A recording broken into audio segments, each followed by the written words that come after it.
My name is Aurelius, and at 72 years old, I thought I had seen it all until that Tuesday afternoon.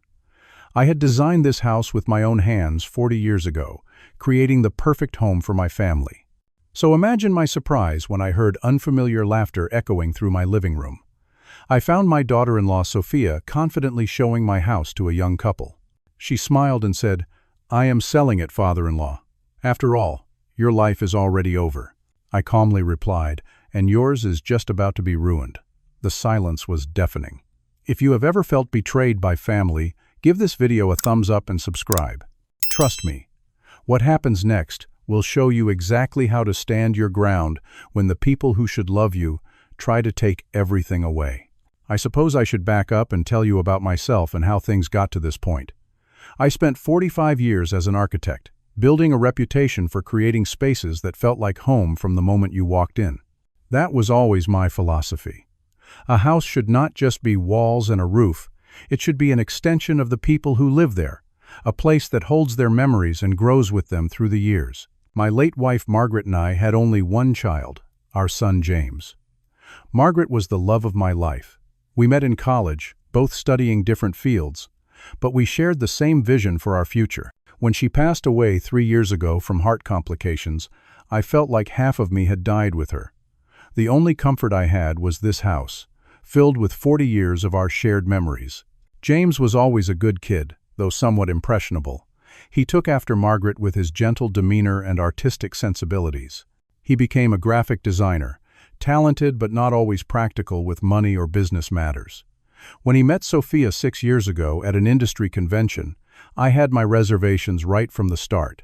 Sophia was beautiful, sure, with her perfect blonde hair and designer clothes, but there was something calculated about her warmth. Margaret always said I was too suspicious of people, but after 40 years in business, you develop a sense for those who wear masks. Still, I welcomed her into our family because she made James happy, or so I thought. The problems began about 6 months ago when I had a minor stroke. It was not serious. The doctors assured me I would make a full recovery with some physical therapy and medication. But James and Sophia immediately began suggesting that the house was too much for me to handle at my age. "Dad," James would say, "we are just worried about those stairs. What if you fall when nobody is around?" What they conveniently ignored was that I had converted the downstairs study into a bedroom after Margaret passed, precisely because I was practical about aging. I rarely used the upstairs anymore except to access storage. Sophia was less subtle. "Aurelius," she would say with that honeyed voice of hers, "think about how much money you would have if you sold this place. You could live comfortably in a nice senior community with people your own age." What she never seemed to understand was that this house was not just an asset to liquidate. I had designed every inch of it myself. The south-facing windows in the kitchen that let in the morning light just the way Margaret liked while she made breakfast. The built-in bookshelves in the living room that held 40 years of collected volumes. The garden Margaret had tended that I maintained in her memory. This was not just property. It was the physical manifestation of our life together. The pressure increased week by week. James would bring brochures for retirement communities. Sophia would send links to assisted living facilities. What they did not know was that I overheard them one night when they thought I was asleep. "Once we sell his house," Sophia whispered, "we can finally pay off our debts and have enough left over to expand the business." "I do not know, Sophia," James replied, his voice uncertain. "Dad loves this place, and he is still completely independent. Your father is 72, James. He had a stroke. It is irresponsible to let him live alone. Besides, we are drowning here. The business needs capital, and your father is sitting on a gold mine he does not even need anymore." That was when I first realized that this was not about my welfare at all. It was about my house, which had appreciated considerably in value in our desirable neighborhood, and about their struggling design agency, which Sophia had pushed James to expand too quickly, accumulating debt they could not manage. I began to notice other things too. How Sophia would casually open my mail, claiming she was helping organize my papers. How she would ask pointed questions about my will and financial arrangements, disguised as concern. How she would comment on various antiques or artwork in the house, asking what they were worth. The warning signs were all there, but I never imagined she would go this far. You see, despite my age, I am still sharp. I keep my house immaculate, manage my own finances, and drive myself to my regular doctor appointments. I even still consult occasionally on architectural projects when former colleagues ask for my input. There was absolutely no legitimate reason for me to leave my home. But Sophia was determined, and unfortunately, my son had fallen completely under her influence. It hurt to see how she had changed him from the thoughtful, considerate boy Margaret and I raised into someone who would consider betraying his own father this way. What neither of them knew was that I had faced similar situations in my professional life. You do not succeed in architecture and business for 4 decades without learning how to handle difficult people and complicated situations. I had dealt with contractors trying to cut corners, clients attempting to avoid payment, and partners looking to take more than their fair share. This situation was more personal and painful, but the principles were the same. Stay calm, gather information, and develop a strategy. The relationship had been deteriorating for months before that fateful Tuesday afternoon when I discovered Sophia had taken matters into her own hands. In a way, I should thank her. Her brazen actions clarified exactly what I was dealing with and who I was dealing with.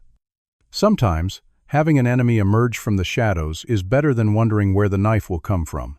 As I stood in my own living room that day, watching my daughter-in-law casually showing strangers the home I had built with my own hands, I realized this was no longer about gentle family disagreements.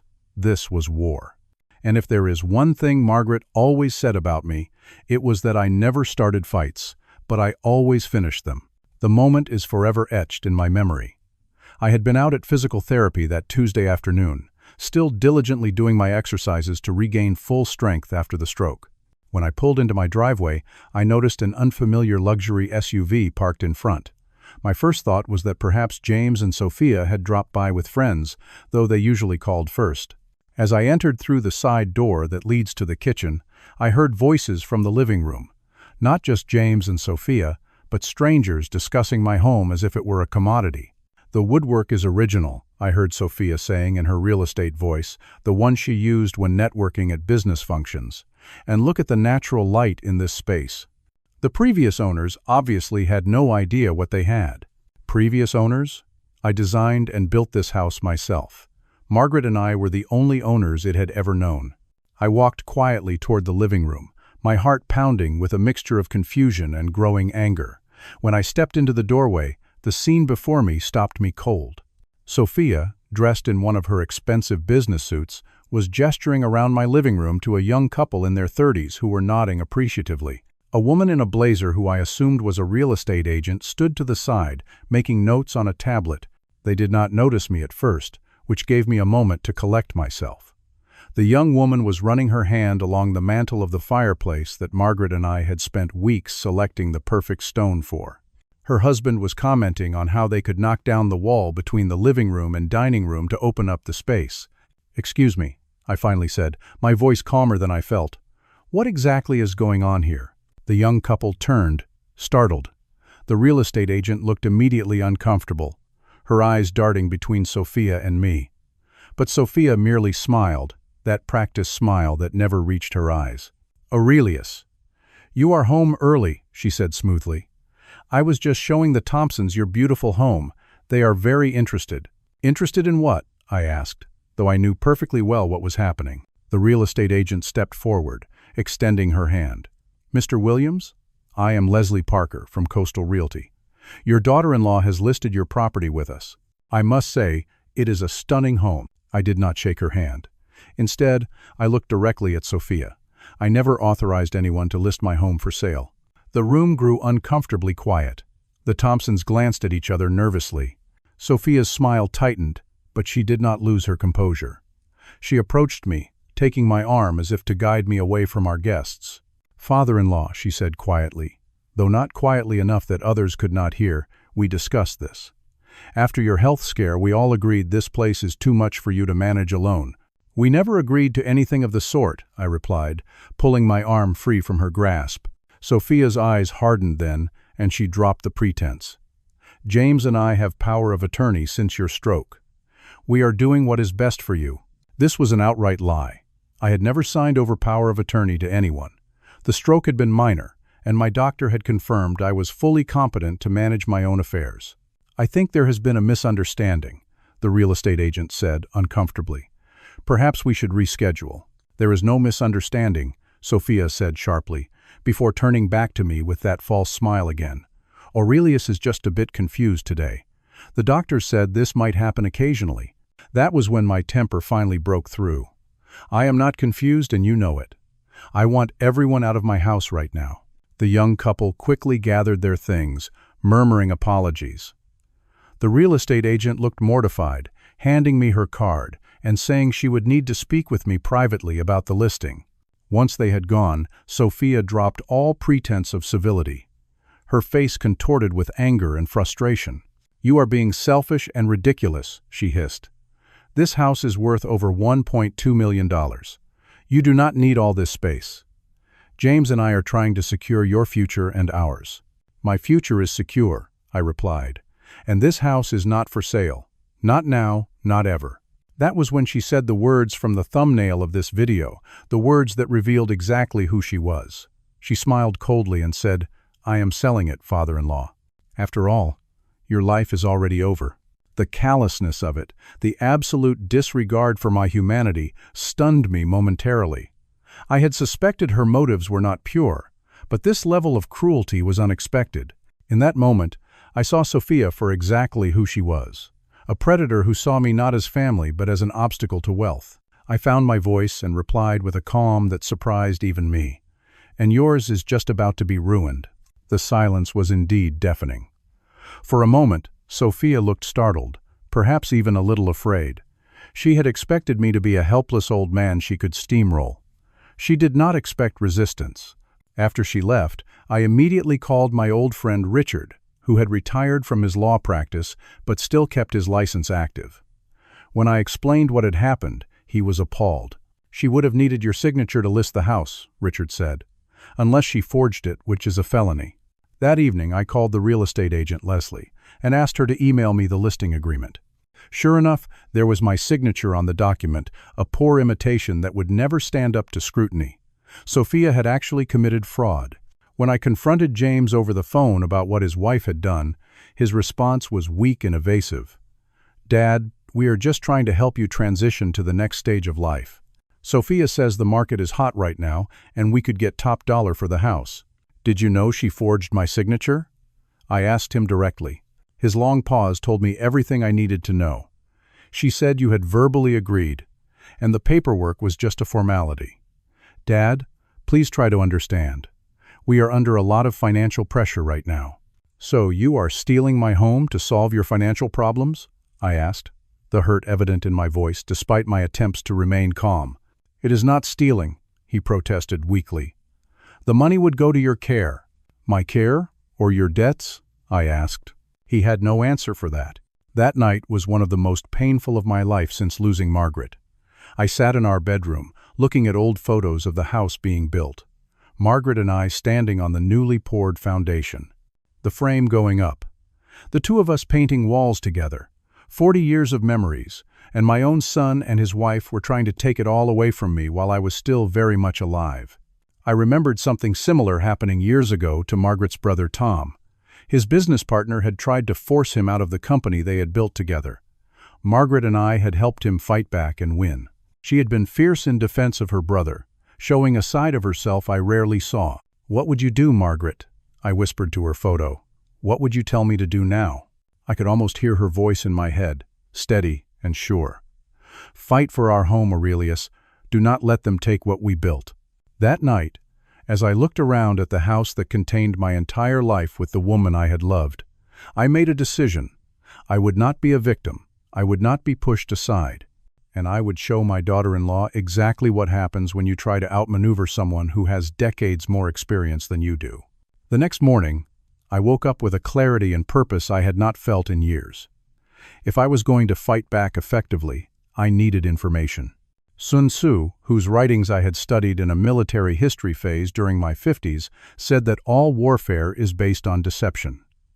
My first move would be to make Sophia and James think I had capitulated. I called James and told him I had reconsidered. Perhaps they were right that the house was too much for me. I would agree to look at some senior living options, but I needed time to process the change and sort through my belongings. I requested 3 months, which seemed reasonable for someone preparing to leave a home of 40 years. "That is great, Dad," James said, sounding genuinely relieved. "Sophia will be so happy to hear you are being sensible about this." The condescension in his tone stung, but I bit my tongue. Let them think they had won the first round. It would make them less guarded, and I needed them to lower their defenses. With James and Sophia believing I had surrendered, I began my investigation. My first call was to an old client who had become a friend, Frank Nolan, who had worked as a private investigator before retiring. I explained my situation over lunch at a diner far from my neighborhood, where there was no chance of running into anyone who knew me. "You want me to look into your daughter-in-law?" Frank confirmed, looking concerned. "Are you sure about this, Aurelius? Family matters can get messy. She is trying to sell my house from under me, Frank. I would say, we are already past messy." Frank nodded slowly. "All right. Give me everything you know about her. Full name, date of birth, previous addresses if you have them." I provided what information I had, which was surprisingly little given that Sophia had been in our family for 6 years. I realized she had always deflected personal questions, turning conversations back to whoever she was speaking with. A classic technique of someone with something to hide. While Frank worked his magic with databases and contacts, I did some reconnaissance of my own. I began with our family bank, where Margaret and I had done business for 30 years. I had a meeting with the manager, Harold, under the guise of reviewing my accounts for estate planning purposes. "Actually, Mr. Williams," Harold said carefully after checking my accounts, "there have been some recent inquiries about your accounts that concerned our security team." "What kind of inquiries?" I asked, though I already suspected the answer. "Someone attempted to access your accounts online using your personal information, but they could not complete the security verification. Then someone claiming to be your son called asking about the process for adding a name to your accounts, specifically what documentation would be required." My suspicions were confirmed. Sophia was not just after my house, she was trying to get access to all my assets. "I would like to put additional security measures on all my accounts," I told Harold, "and I want to be notified of any inquiries or access attempts, no matter who makes them." Harold nodded seriously. "I will set that up immediately. And Mr. Williams, if I may say so, it might be a good time to review your will and powers of attorney with your lawyer." I thanked him for the advice, which I was already planning to follow. The next day, Frank called with his preliminary findings, and they were even worse than I had anticipated. We met at the same diner, where he handed me a folder. "Sophia Carter, now Sophia Williams, has been married twice before James," Frank said quietly. "Both marriages to men at least 20 years her senior. Both ended within 3 years. I looked through the documents he had compiled. Her first husband, a successful dentist, had died suddenly of a heart attack. The second, a real estate developer, had divorced her amid accusations of financial impropriety, though no charges were ever filed. There is more," Frank continued. "She has changed her name at least once that I can document. She was born Sophia Blackwell. She has significant debt, multiple maxed-out credit cards, and a history of tax liens. There was also a business she ran into the ground about 8 years ago, a small interior design firm. This explained her push to expand James's modest but previously stable graphic design business. It was her pattern, it seemed, to live beyond her means and look for financial rescues. The most concerning thing," Frank added, sliding another document toward me, "is this police report from her second husband. He suspected she was tampering with his medication during their divorce. Nothing came of it, not enough evidence, but the implication hung in the air between us. I thought of my minor stroke, how Sophia had been the one to find me, how she had immediately pushed for power of attorney afterward.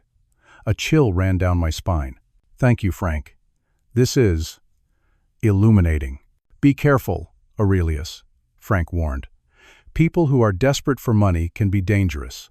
Armed with this information, I had another difficult conversation with James. I met him for lunch at a restaurant near his office, making sure Sophia would not be present. I did not reveal everything Frank had discovered, but I did ask pointed questions about their financial situation. At first, James was defensive. "Business is just slow right now. Everyone goes through rough patches." "Is that why Sophia tried to access my bank accounts?" I asked calmly. The color drained from his face. "What are you talking about?" The bank flagged suspicious access attempts, James. They also noted that someone claiming to be you called about adding a name to my accounts. He looked genuinely shocked. Dad, I swear I did not do that. I believe you, I said quietly, but I think you know who did. James put his head in his hands. We are in trouble, Dad. The business took on too much debt for the expansion. Sophia said it would pay off, that we needed to spend money to make money. But the new clients she promised would come have not materialized, and now the creditors are calling daily. How bad is it? I asked. Bad, he admitted. We might lose the business, maybe even our house. So you decided to solve this by taking mine? The shame on his face was answer enough. James, your mother and I raised you better than this, I said, the disappointment heavy in my voice. We taught you to face problems head-on, not to look for easy ways out, especially at someone else's expense. I know, Dad, he whispered. I just did not know what else to do. Sophia was so insistent that this was the only solution. There are always options, I told him, but stealing my home is not one of them. As I continued my investigation, I reconnected with neighbors I had known for decades but had somewhat withdrawn from after Margaret died. Martha from next door confirmed she had seen Sophia bringing people by the house several times when I was at therapy. Bill from across the street mentioned overhearing Sophia on her phone in my driveway, discussing clearing out the old man's junk once the sale went through. I also discovered, through carefully monitoring my mail, that Sophia had been intercepting communications from my insurance company and investment accounts. She had even submitted a change of address form to the post office to redirect my mail to their house, which I was able to cancel before it took effect. The picture becoming clear was deeply disturbing. This was not just an impulsive action, but a calculated plan to strip me of my assets while pushing me into a managed care facility. Everything I had worked for my entire life, everything Margaret and I had built together, was at risk. And my own son, whether through weakness or complicity, was allowing it to happen. As the pieces fell into place, I thought about how I had always approached complex architectural problems. Break them down into components. Address each element methodically. Create a comprehensive solution that accounts for all variables. This situation required the same approach. I had the information. Now I needed a strategy. With a clearer picture of what I was facing, I began to assemble my defense. My first step was to secure proper legal protection. Richard, my retired attorney friend, referred me to Sandra Patel, an elder law specialist with a reputation for fiercely protecting her clients. Unfortunately, what you are describing is not uncommon, Sandra told me during our first meeting. Elder financial abuse is pervasive, and family members are often the perpetrators. What are my options? I asked. First, we need to secure your assets, she said, pulling out a legal pad. The house is the most obvious target, but we need to protect everything. I recommend setting up a revocable living trust with specific provisions that would make it virtually impossible for anyone to force the sale of your home during your lifetime. We spent 3 hours going through every aspect of my finances, creating a comprehensive protection plan. Sandra also recommended documenting everything related to Sophia's unauthorized actions. Get security cameras, she advised. Record every conversation, if legal in your state. Keep all emails, texts, and voicemails. Evidence is crucial in these cases. That afternoon, I contracted a security company to install discrete cameras throughout my house, both inside and out. The technician showed me how to access the footage remotely from my phone or computer, ensuring I would have evidence of any further unauthorized showings or intrusions. These are motion-activated, he explained, and they have audio capability as well. You will be notified whenever they detect movement in your home. My next call was to Michael Reynolds, who had been James's best friend since high school and now worked for a financial investigation firm. I had always maintained a good relationship with Michael, who still considered me a second father after his own dad passed away during their college years. Of course I will help, Mr. Williams, Michael said immediately when I explained the situation. James has not been himself lately. We hardly talk anymore, and when we do, it is like he is reading from a script. Michael agreed to look into Sophia's financial history more deeply than Frank could, given his access to professional databases and financial records. This is completely off the record, he assured me. Just one concerned friend helping another. 2 days later, Michael called with alarming news. Mr. Williams, Sophia has been involved in at least 2 lawsuits related to financial fraud. Both were settled out of court with non-disclosure agreements, which is why they did not show up in basic background checks. What kind of fraud? I asked. One was related to misappropriation of funds from the interior design firm she ran. Several clients alleged she took deposits for work that was never completed. The other was more serious, an allegation from her second husband that she diverted funds from their joint business accounts to personal accounts in her name only. This information confirmed my worst fears. Sophia was not just opportunistic. She had a history of deliberate financial misconduct. Armed with this knowledge, I contacted Leslie Parker, the real estate agent who had been showing my house. I invited her to meet me at a coffee shop, where I calmly explained that I had never authorized the listing of my property and showed her proof of the forged signature. Leslie was mortified. "Mr. Williams, I had no idea. The documents appeared to be in order, and your daughter-in-law was so convincing. I will remove the listing immediately." "Before you do," I said, "I would like to know if there is an open house scheduled." "Yes, this Sunday from 1 to 4, she confirmed. "Perfect," I said, surprising her. "Please keep that appointment on the books." "I do not understand," Leslie said, confused. "You want me to continue showing a house that is not actually for sale?" "Just this once," I said.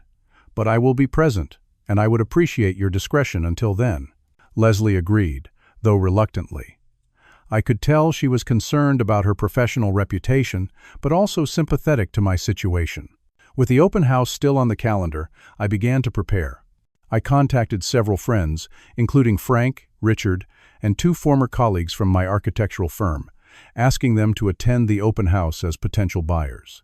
I also invited Sandra to arrive at a specific time with legal documentation. The day before the open house, I made one final strategic move. I visited the county recorder's office and placed a new deed on file for my property, transferring it into the irrevocable trust Sandra had created. This would make it legally impossible for anyone to sell the house without going through multiple layers of trustees, all of whom were loyal friends with explicit instructions. That evening, James called, his voice unusually bright. "Dad, Sophia and I were thinking of stopping by tomorrow afternoon to help you sort through some things. Start the downsizing process, you know? They were planning to be at the open house." "Perfect." "That sounds fine, son," I said casually. "I will be home all day." After hanging up, I practiced what I would say the next day, drawing on techniques I had used in difficult client meetings throughout my career. Stay calm, speak clearly, focus on facts, not emotions. Maintain the moral high ground. I rehearsed in front of the mirror, making sure my voice remained steady even while discussing painful betrayals. As I prepared for bed that night, I found myself talking to Margaret again, a habit I had developed since her passing. "Tomorrow is the day, my love," I said to her photo on the nightstand. "I wish you were here to see it, though I know you would be heartbroken about James." In my heart, I felt she would approve of my standing up for myself, for our home, for the principles we had lived by. Margaret never tolerated injustice, and she would consider what Sophia was attempting to be the ultimate injustice. I slept surprisingly well that night, the sleep of someone who has done everything possible to prepare for an important presentation. In many ways, that is exactly what the next day would be, the most important presentation of my life. Not for a multi-million-dollar contract, but for something far more valuable, my home, my dignity, and possibly even my relationship with my son.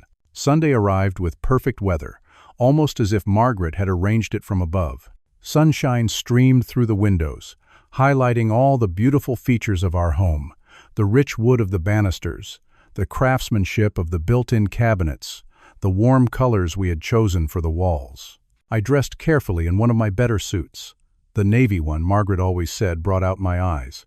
I wanted to look my best, not just for the confrontation to come, but because this house deserved to be represented properly by its true owner. At 12:30, a half hour before the open house was scheduled to begin, Sophia arrived with James. She was dressed impeccably in a designer outfit, her makeup perfect, her smile dazzling and artificial. James looked uncomfortable, fidgeting with his collar as they entered. "Aurelius, you are all dressed up," Sophia exclaimed, her surprise evident. "Are you going somewhere?" "Not at all," I replied pleasantly. "I am staying right here for the open house." James's head snapped up. "What open house?" I looked at him steadily. "The one your wife scheduled for my home. The one you two conveniently planned to help me sort through things during. Sophia recovered quickly, her smile never faltering, though her eyes hardened. Oh, that! I thought you understood, father-in-law. This is just a preliminary, showing to gauge interest. No decisions have been made yet. Is that why the listing agreement has my forged signature on it? I asked calmly. James paled. Forged? Sophia, what is he talking about? Before she could respond, Leslie Parker arrived, looking professional but distinctly uncomfortable. She nodded to me respectfully before setting up her materials on the entryway table. Leslie, I greeted her. Thank you for coming.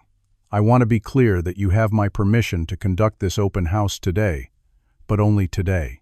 Leslie nodded again, avoiding Sophia's glare. Of course, Mr. Williams. As we discussed. Sophia pulled James aside, whispering furiously, but there was no time for them to regroup. The first potential buyers began to arrive, among them my planted friends. Frank arrived first, playing the role of a retired businessman looking to downsize. Richard and his wife came next, posing as empty nesters. My former colleagues, both still active in the architectural community, came separately, expressing appropriate admiration for the design elements of the home. For the first hour, I allowed the open house to proceed normally. I stayed in the background, a polite presence, watching as Sophia led tours through my home, pointing out features as if she had any part in their creation. James hovered nearby, increasingly agitated as he observed my calm demeanor. Real potential buyers mingled with my planted friends. I overheard Sophia telling a couple that I had enthusiastically agreed to move to Sunny Pines Retirement Village, a facility I had never even heard of. Another time, she mentioned that, sadly, my father-in-law's mental faculties are not what they used to be, a blatant lie that made my blood boil, though I maintained my composed exterior.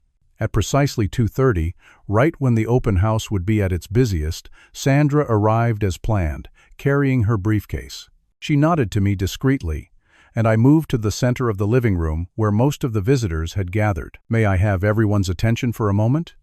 I said, my voice carrying clearly through the room. The conversations died down as people turned to look at me. Thank you all for coming to see this beautiful home today, I began. My name is Aurelius Williams. I designed and built this house 40 years ago with my late wife, Margaret. Sophia stepped forward, alarm evident on her face. Father-in-law, perhaps you should rest. You seem a bit confused today. I am not confused, Sophia, I said firmly before turning back to the gathered crowd. What might confuse you, our guests, is that this house is not actually for sale. Murmurs spread through the room. Leslie looked down at her paperwork, clearly embarrassed, but allowing me to continue as we had discussed. The listing agreement being used to show this property, I continued, contains a forged signature, which is, of course, a crime. That is ridiculous, Sophia interjected, her voice tight. James and I have power of attorney. Show them the paperwork, Leslie. Sandra stepped forward then, opening her briefcase. Actually, Mr. Williams has never granted power of attorney to anyone. I have his complete legal documentation right here, including verification from his physicians that he is fully competent to manage his own affairs. She handed copies of the documents to Leslie, who reviewed them quickly, her expression growing more troubled.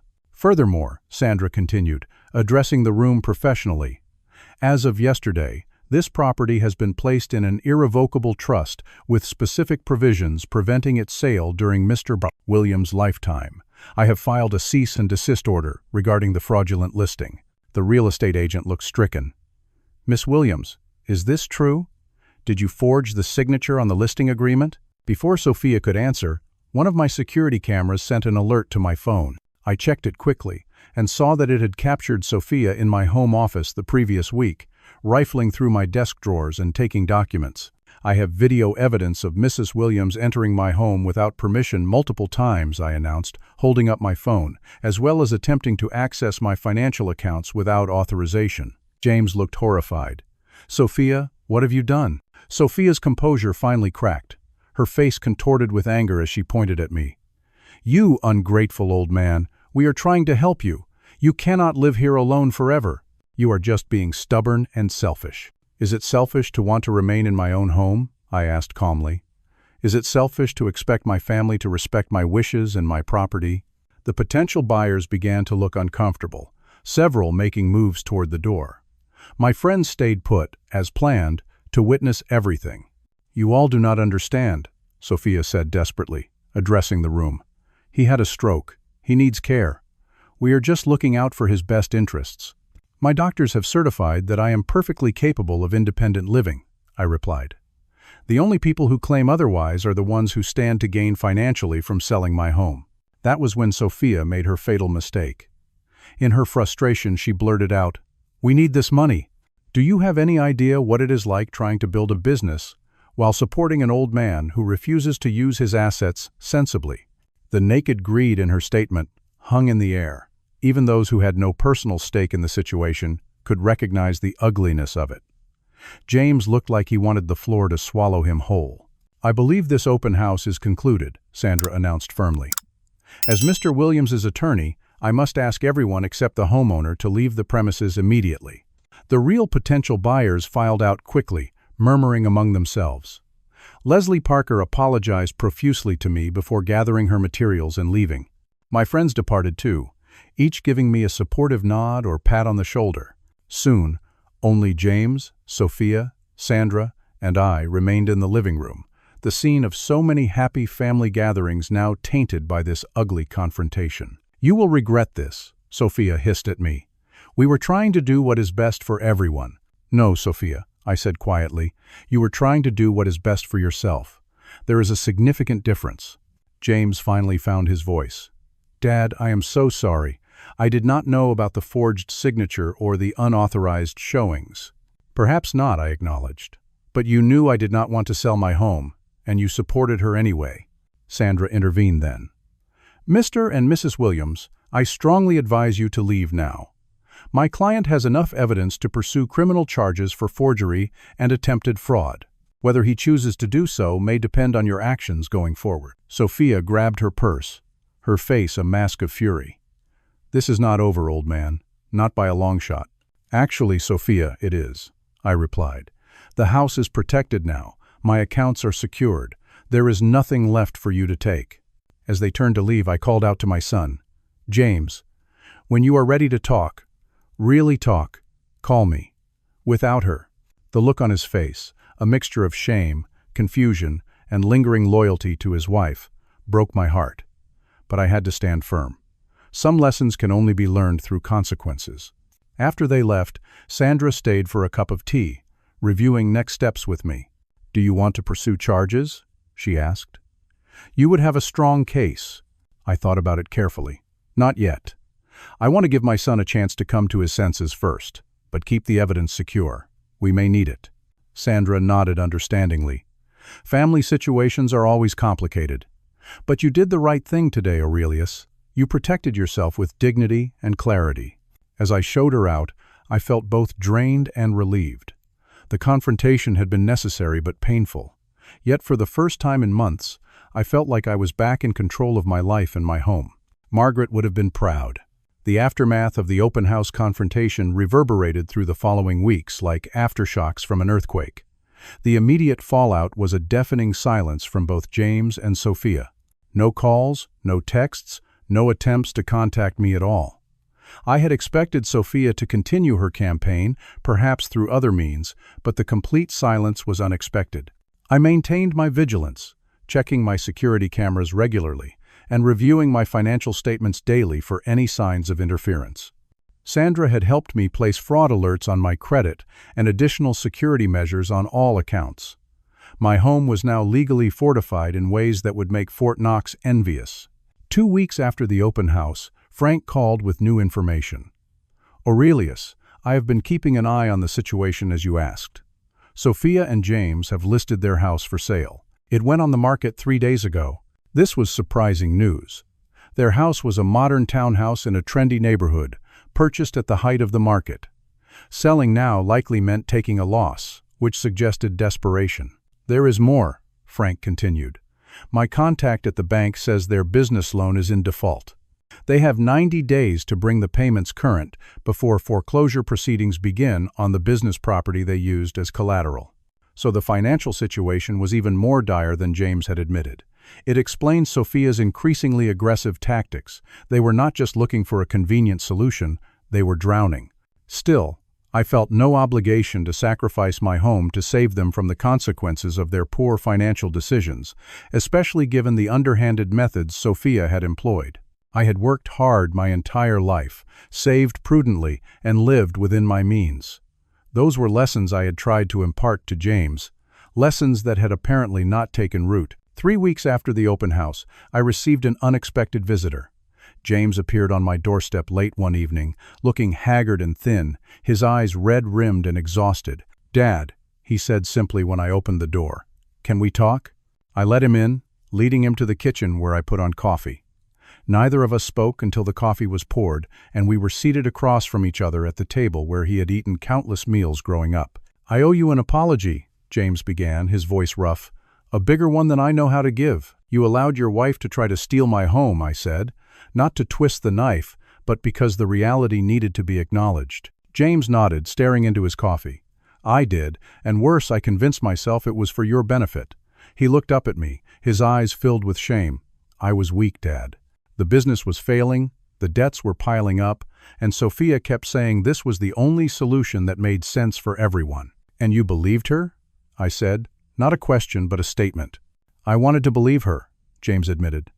"It was easier than facing the truth that we had failed, that I had failed." His honesty, painful as it was to hear, created a small opening in the wall of hurt I had built around myself. This was my son, Margaret's son, lost but perhaps not beyond redemption. "What happened after the open house?" I asked. James ran a hand through his hair, a gesture so reminiscent of his teenage years that it momentarily transported me back in time. "It was bad, Dad. Sophia was furious. She blamed me for not controlling you, if you can believe that. Said I should have insisted on power of attorney after your stroke." He shook his head in disbelief at his own complicity. "When we got home, I finally started asking questions, real questions, about the forged signature, about accessing your accounts. And? She admitted everything. Said it was necessary because you were being difficult. Said sometimes you have to do what needs to be done." His voice broke slightly. "When I challenged her, told her these things were illegal, not just unethical, she laughed. Actually laughed. Said I was naive, that this is how the real world works." I nodded, unsurprised. This aligned perfectly with the character assessment Frank and Michael had provided. "The next day," James continued, "I went to the office early and started going through our financial records, really going through them for the first time. Dad, the business was never expanding the way Sophia claimed. We were hemorrhaging money on her personal expenses. Designer clothes, luxury spa weekends, jewelry, all categorized as business development or client relations." He pulled out a folder from his bag and slid it across the table to me. "I found these hidden in her desk. Credit card statements for accounts I did not even know existed, all in the business name. Shopping sprees at Neiman Marcus. First-class flights to New York and Miami when she claimed to be visiting family." I opened the folder and saw exactly what James described. The numbers were staggering. Tens of thousands of dollars each month on pure luxury spending. "There is more," James said grimly. "I found a brochure for Pinewood Assisted Living, not the upscale retirement communities she showed you. This is a Medicaid-funded facility with terrible reviews. She had already contacted them about a room for you, Dad. She was planning to use your house proceeds to pay our debts, then dump you in the cheapest facility she could find. The calculated cruelty of it was breathtaking. Not just to take my home, but to discard me in what amounted to a warehousing facility for the elderly. The final insult to a lifetime of hard work and careful planning. What are you going to do, James? I asked, closing the folder. I have already done it, he replied with a firmness I had not heard from him in years. I moved out 3 days ago. I am staying with Michael for now. I have filed for divorce and reported the business fraud to our investors and the bank. I am cooperating with their investigation. This explained the silence from Sophia. She was dealing with the collapse of her schemes on multiple fronts. It means I will lose everything, Dad. The business, the house, probably my credit rating for years to come. But I cannot live with myself knowing I participated in this, even passively. Despite everything, my heart ached for my son. He had made terrible mistakes, shown inexcusable weakness, but he was taking responsibility now, facing consequences that would reshape his entire life. You will not lose everything, James, I said quietly. You still have your integrity, late though it may be in asserting it, and you still have me." He looked up, hope and disbelief warring in his expression. "After what I did, how I betrayed you? You are my son," I said simply, "Margaret's son. We raised you to recognize your mistakes and make them right." It seems those lessons took root after all. For the first time since he was a child, I watched my adult son break down in tears, his shoulders shaking with the release of guilt, shame, and relief.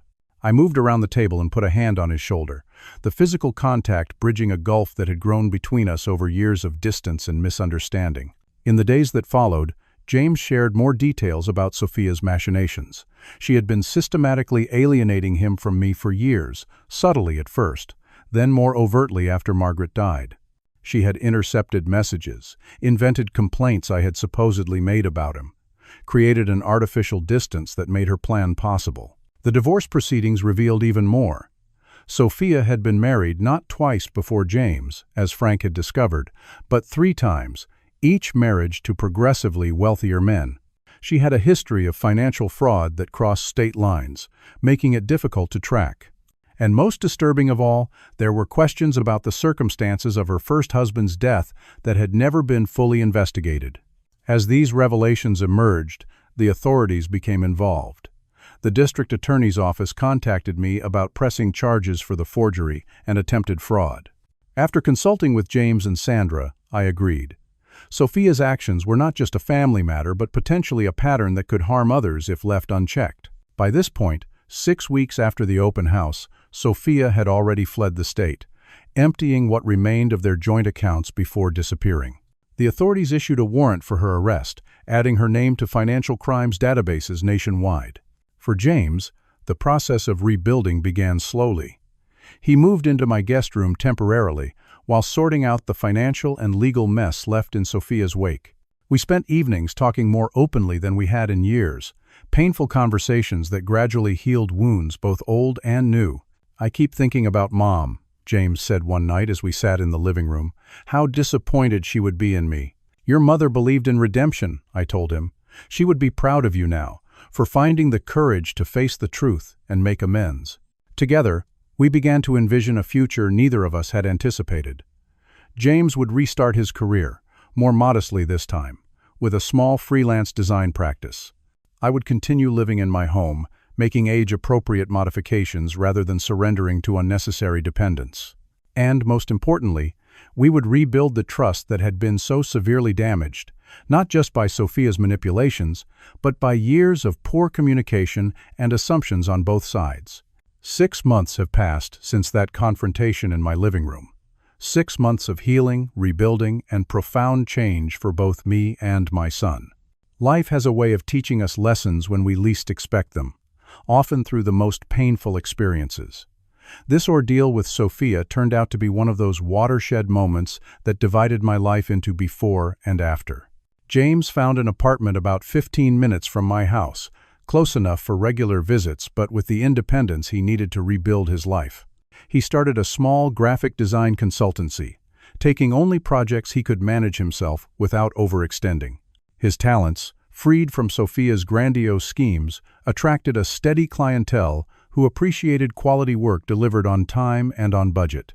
The divorce was finalized 3 months ago, with Sophia never appearing in court. She was eventually located in Arizona, attempting to insinuate herself into the life of another wealthy older man. The authorities arrested her, and she now faces multiple charges of fraud, forgery, and financial elder abuse across several states. Her pattern, once exposed, revealed a trail of victims going back 15 years. James attended every court hearing related to her case, offering testimony when needed. It was part of his personal accountability, facing the reality of what he had enabled through his passivity. The process was painful but ultimately strengthening for him. I watched my son grow more into his own man during these months than he had in the previous decade. As for me, I made some practical concessions to aging without surrendering my independence. Sandra helped me update my estate plans and advance directives to reflect my actual wishes. I hired a service to help with yard maintenance and heavier housekeeping tasks, but I continue to live fully and independently in the home Margaret and I created together. Perhaps most significantly, I reconnected with my community. The neighbors who had witnessed Sophia's comings and goings became friends again rather than just familiar faces. Bill across the street, and I now have a standing breakfast meeting every Tuesday. Martha next door checks in regularly, and I reciprocate by keeping an eye on her house when she visits her children out of state. One weekend, several neighbors and old colleagues gathered to help install grab bars in my bathrooms and railings on the back steps, practical modifications that made the house safer without changing its character. It became a spontaneous work party, with grilling in the backyard afterward, the kind of community gathering Margaret used to organize. "Your wife would be pleased to see this," Bill commented as we watched the impromptu gathering from the patio. "She always said a home should be filled with friends." She did, I agreed, feeling her presence strongly in that moment. The most profound healing, however, has been between James and me. We established a new tradition of Sunday dinners, sometimes at my house, sometimes at his apartment, occasionally at a restaurant we both enjoy. During these meals, we have had conversations that should have happened years ago, honest discussions about expectations, disappointments, and hopes. "I spent so long trying to live up to what I thought you wanted," James confessed during one such dinner. "I never just asked you what that actually was." "And I assumed you knew how proud I was of you," I replied, without ever saying it clearly enough. We talked about Margaret, sharing memories and perspectives that brought her presence back into our lives in a healthier way. We discussed the future, too, making practical plans that respected both my independence and the reality of aging. No more assumptions, no more unspoken expectations, just honest communication between father and son. The lesson in all of this, the profound truth I have come to understand, is that family is not just about blood ties or legal connections. True family is built on respect, honesty, and mutual care. Sophia had the legal title of family, but never embodied its meaning. Our neighbors and friends, with no legal claims, showed the true spirit of family through their support and concern. I also learned that standing up for yourself is not selfish, particularly when others try to convince you it is. There is dignity in protecting what you have built, in refusing to be marginalized or dismissed because of your age. The strength I found in defending my home was not just about the property itself, but about asserting my continued place in the world as a person of value and autonomy. For James, the lesson was equally powerful but different. He learned that true strength comes not from avoiding conflict or surrendering to stronger personalities, but from facing difficult truths and having the courage to change course, even when that means significant personal loss. His journey from complicity to accountability has transformed him in ways that make me deeply proud. As for Sophia, I have let go of anger toward her, not for her sake but for my own peace of mind. Some people move through life taking what they can, seeing others only as means to their ends. The best protection is awareness, not bitterness. This house still stands as it has for 40 years, a testament to good design, careful maintenance, and the love that went into its creation. Now, it also stands as a symbol of resilience, of the fight worth having when something truly matters. Every morning when I wake up in the bedroom Margaret and I shared, I feel a profound gratitude that I did not surrender this sanctuary to greed and manipulation. Life continues to unfold in unexpected ways. James has begun dating again, more cautiously this time. A woman his own age, who works as a librarian and shares his interest in vintage design. I have taken up watercolor painting, something I always wanted to try but never made time for during my working years. We are both creating new chapters, shaped but not defined by the difficulties we have weathered. If there is one message I would leave you with, it is this. Never allow anyone to tell you that your life is over while you still have breath to contradict them. Age brings challenges, certainly, but also perspective, wisdom, and the quiet strength that comes from having endured other storms. Stand your ground when it matters. Seek help when you need it. And remember that family, true family, elevates rather than diminishes. Have you ever had to stand up to someone who tried to take advantage of you or a loved one? How did you handle it? I would love to hear your stories in the comments below. And if this story resonated with you, please hit that like button and subscribe to the channel for more real-life experiences. Remember to share this video with someone who might need to hear that it is never too late to stand up for yourself. Thank you for listening, and may you find the strength you need exactly when you need it most.